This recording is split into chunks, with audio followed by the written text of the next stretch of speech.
Pernahkah kamu disentuh oleh seseorang yang bahkan tidak kelihatan jelas wajahnya?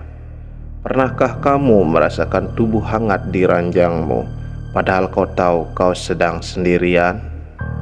Malam nyepi bukan cuma tentang gelap dan diam. Ada hal lain yang ikut bangkit saat lampu dimatikan. Hasrat, nafsu, dan makhluk yang lapar akan keduanya. Malam itu temanku bertemu perempuan bernama Luhmang, berselimut kain basah, kulit putih seperti bulan.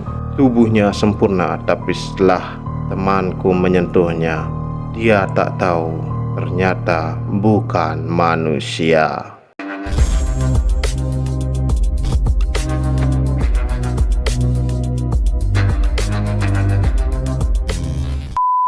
Malam itu, malam saat langit di Bali benar-benar gelap. Tak ada lampu, tak ada suara.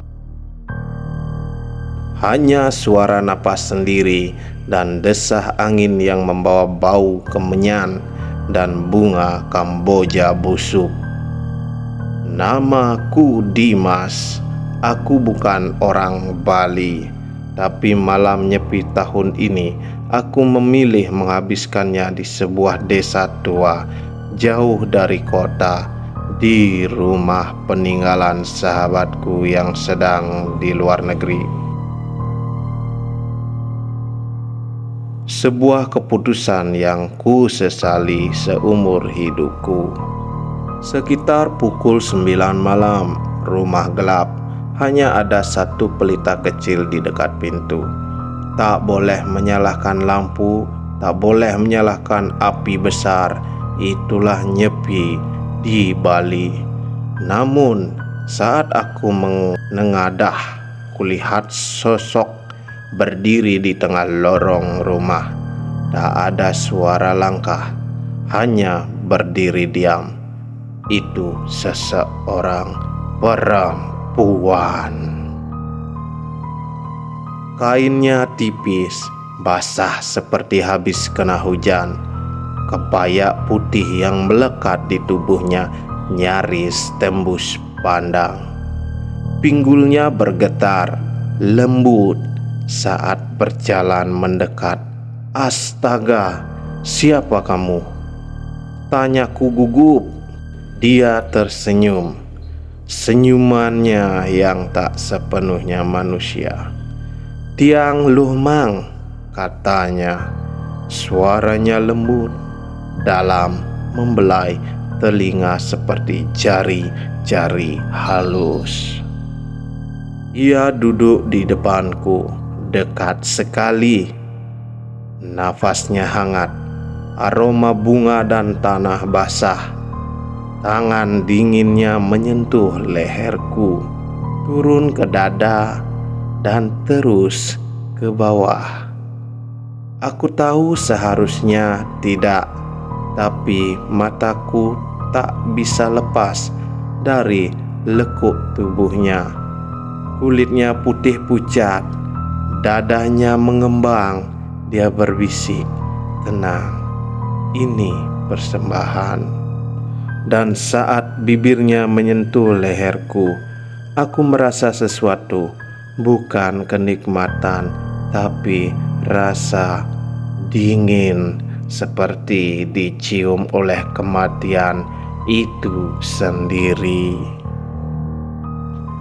Dalam gelap, aku melihat bayangan tubuh kami di dinding. Tapi ada yang aneh. Bayangan tubuh Luhmang tidak mengikuti gerakannya. Ia melengkung meliuk, berubah jadi siluet makhluk berkepala tengkorak dan lidah panjang. Tangannya kini berlendir, ada belatung menetes dari sela-sela kukunya. Tapi tubuhnya masih menindihku, mengerayangi, memaksa. Dan saat aku mencoba melawan, di saat itu terdengar suara tua berbisik, "Makan dia, Luhmang." Aku melihat sesajen terbakar di pojok ruangan. Wajah Luhmang berubah sepenuhnya, mata besar, gigi tajam seperti babi hutan, rambut menjuntai seperti akar kering. Tapi tubuhnya masih menggoda, menari dalam gelap, menyiksaku dalam hasrat dan teror. Aku mencoba kabur, tapi setiap lorong membawa ke tempat yang sama. Rumah ini sudah menjadi altar dan aku tumbal yang dipilih. Aku tak tahu kapan aku pingsan, tapi saat pagi menjelang aku tidak pernah ditemukan. Yang tersisa hanyalah kain kebaya putih dan tulisan di dinding. Bukan semua nafsu bisa kau dinikmati.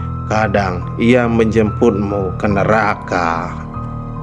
Dan bagi yang datang ke desa itu, jika kau melihat perempuan dengan kebaya basah di malam nyepi, jangan ikuti dia, atau kau akan menjadi bagian dari cerita ini.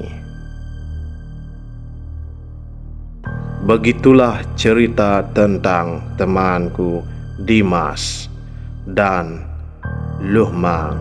Di malam saat seharusnya sunyi, justru suara nafsu dan kematian bersatu jadi satu. Kalau kamu pikir itu cuma legenda, coba datang sendiri ke desa itu di malam nyepi dan biarkan gelap menelanjangimu perlahan.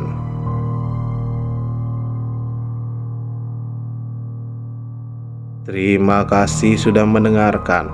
Ku Lanang Virgiawan, dan ini adalah cerita nyata atau mungkin hanya mimpi buruk yang menunggu giliran untuk jadi kenyataan.